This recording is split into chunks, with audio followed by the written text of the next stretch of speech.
On a much bigger stage, President Barack Obama talked about health care, the economy, and immigration reform, and more tonight. Did it right here in California. For using Facebook, by the way, as a platform, the president held an online town hall.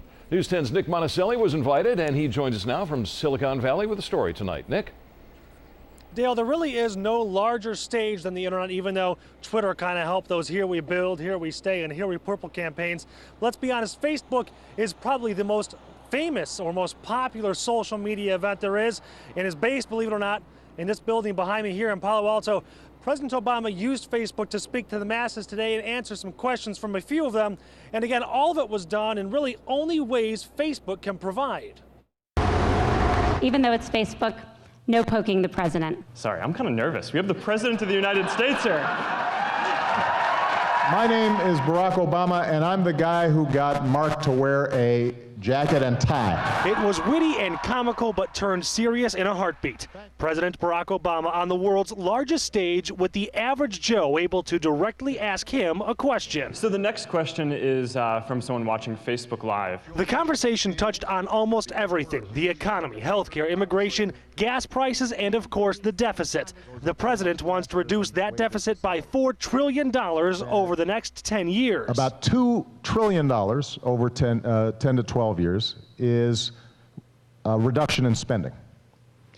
You know, government wastes. Mr. Obama also said the wealthy need to pay more taxes, and our immigration system needs an overhaul to keep honest, hard-working people working in America. If we've got smart people who want to come here and start businesses and are PhDs in math and science and computer science, and why don't we want them to stay?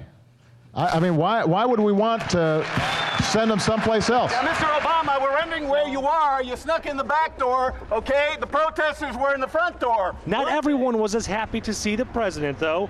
Dozens stood outside the social media giant using social media isms. I mean, especially as a Democrat, a first-time voter in the last election, I'm just very disheartened. $4.19 for a gallon of gasoline. It cost me $75 to fill up. And why is that happening?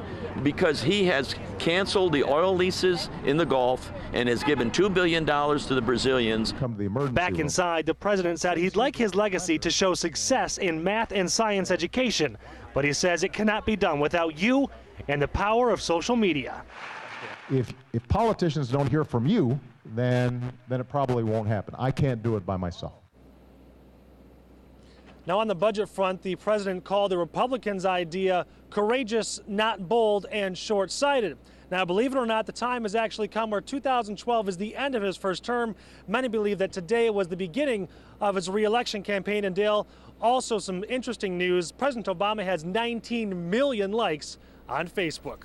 Live in Palo Alto, Nick Monticelli, News 10. Yeah, I was going to say, it kind of feels like the 2012 campaign has already started. Certainly the fundraising is. I think by the time he leaves the state, he'll have an extra 3 or 4 million in his campaign war chest.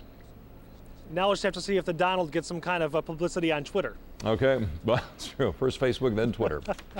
Nick, thank you.